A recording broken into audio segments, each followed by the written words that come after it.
창세기 21장 8절에서 21절까지 말씀입니다.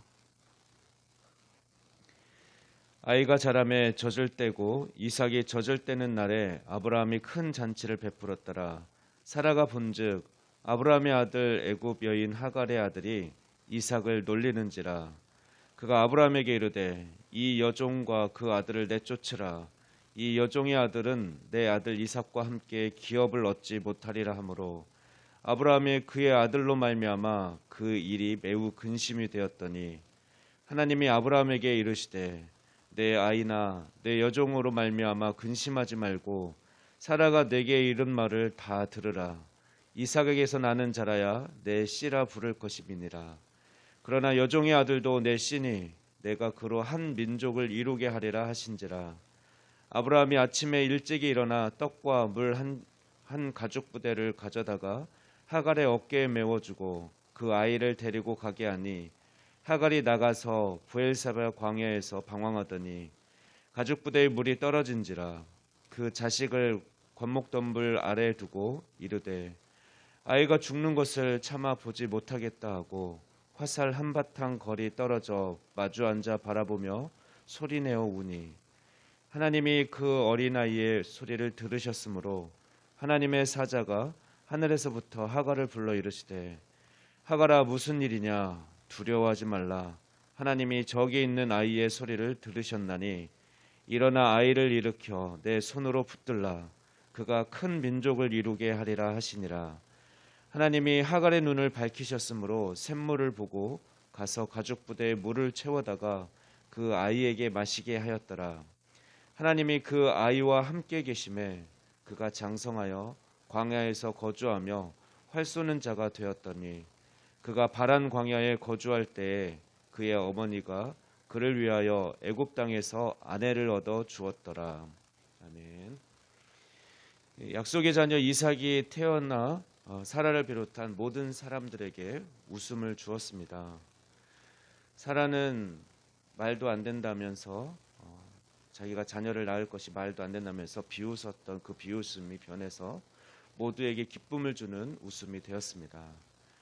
그러나 이삭이 자라가면서 14살 위 이복형 이스마엘이 이삭을 괴롭히는 일이 발생했고 그것은 사라에게 큰 고통이었습니다. 그래서 아브라함에게 이스마엘과 하갈을 내쫓으라고 요구합니다. 그러나 아브라함 입장에서는 쉽게 결정할 일이 아니었습니다. 왜냐하면 이스마엘도 자신의 자녀이기 때문에 그렇습니다. 11절 말씀 보면 아브라함이 매우 근심하였다고 기록하고 있습니다. 그러나 근심하는 아브라함에게 하나님은 명쾌하게 그 입장을 정리해 주셨습니다. 사라의 말을 따르라는 것입니다. 사실 하나님은 처음부터 이삭을 통해 하나님 나라를 이어가길 원하셨습니다. 그렇습니다. 여종과 그 자녀를 내쫓는 문제는 단순한 문제가 아니라 영적으로도 중요한 문제였고 아브라함이 결단해야 하는 문제였습니다. 사도 바울은 이 사건을 굉장히 중요한 사건으로 여겨서 갈라디아서 4장 22절에서 26절 말씀에서 이 사건의 의미를 갈라디아 성도들에게 이렇게 해석하고 있습니다. 갈라디아서 4장 22절에서 26절 말씀을 제가 봉독합니다. 기록된 바 아브라함에게 두 아들이 있으니 하나는 여종에게서 하나는 자유 있는 여자에게서 났다 하였으며 여종에게서는 육체를 따라 났고 자유 있는 여자에게서는 약속으로 말미암았느니라.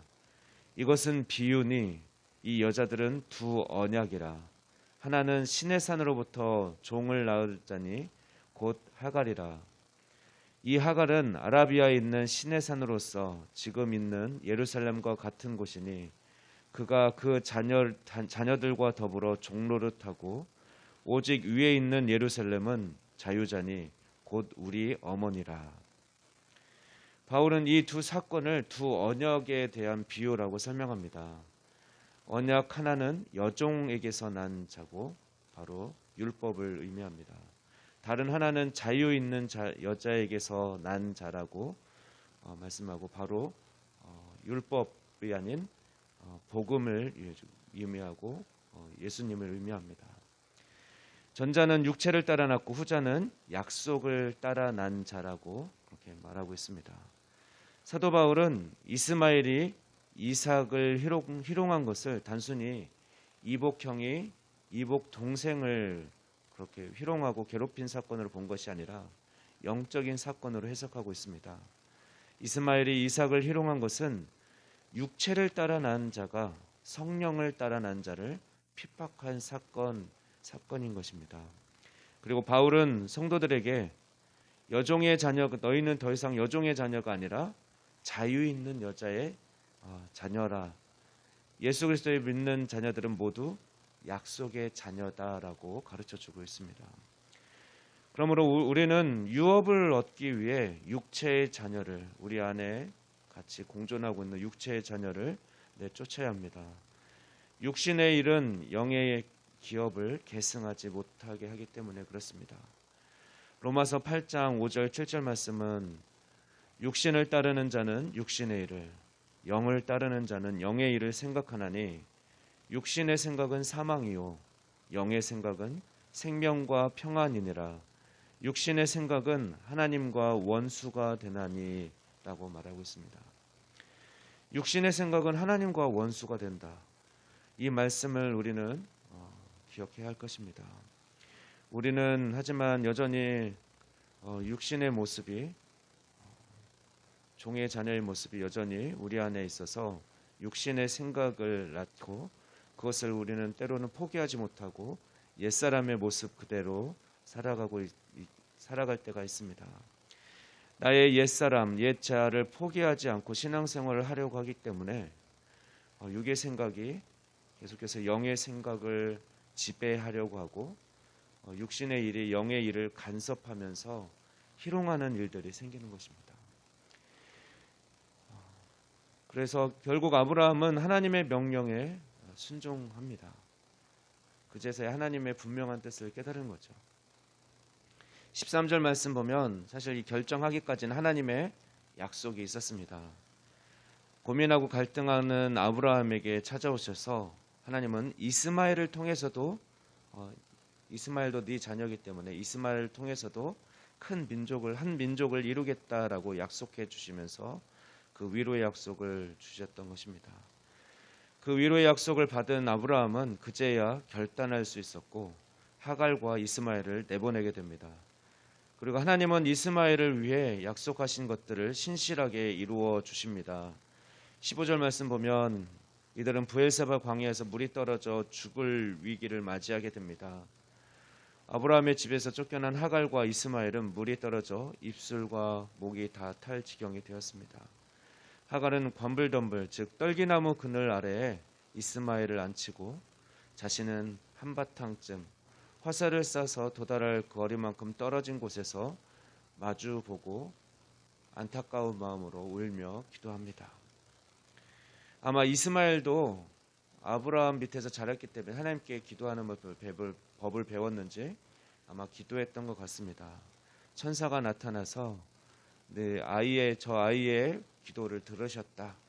울음소리를 들으셨다. 그러니 걱정하지 말라면서 하갈에게 아브라함에게 하셨던 약속과 동일하게 한 민족을 이룰 것을 약속해 주십니다.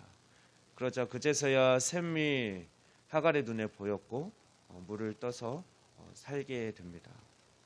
그리고 그가 어떻게 장성하는지 또 결혼하는 과정까지 오늘 본문은 기록하면서 하나님께서 약속하신 대로 이스마엘도 그렇게 신실하게 돌보시고 계심을 그 약속을 신실하게 이루어 주셨음을 기록하고 있습니다. 이제 말씀을 정리합니다. 하나님께서 이삭을 약속의 자녀로 선택하신 이유는 무엇입니까? 그 이유는 한 가지입니다. 먼 훗날 이삭의 후손 가운데서 메시아가 태어나게 하시기 위해서였습니다. 누구든지 그 메시아를 만나고 그를 믿는 자는 구원을 얻을 것입니다. 여종 하갈을 통해서가 아니라 자유자의 어머니인 사라를 통해서 하나님은 그 약속의 자녀를 또 메시아를 보내기를 원하셨습니다. 약속의 자녀의 참된 의미는 육체나 족보나 혈통에 있지 않습니다. 오직 예수 그리스도를 만나는 것에 있습니다. 예수 그리스도를 만남으로 저주받은 인생이 되살아납니다. 하나님께서 모든 인류를 구원하시기를 원하시는 그 비밀을, 그 구원의 계획을 이삭을 통해서 주셨고, 우리는 오늘날 그 이삭의 후손, 그 약속의 자녀가 되었습니다. 그러므로 우리는 날마다 구원의 은혜에 감사하고 그에 합당한 삶을 살아가야 할 것입니다. 기도하겠습니다. 사랑의 하나님 아버지, 감사합니다. 육신의 자녀였던 우리를 약속의 자녀 삼아 주신 은혜에 깊은 감사를 드립니다. 그러나 우리가 약속의 자녀로 합당하게 살아가지 못할 때가 있음을 고백하오니 용서하여 주시고, 우리가 옛 자아를 내어 쫓기까지 끊임없이 성령님을 의지하며 순종하는 법을 배우고, 그런 성령 충만한 우리의 삶이 되도록 주여 인도하여 주시옵소서.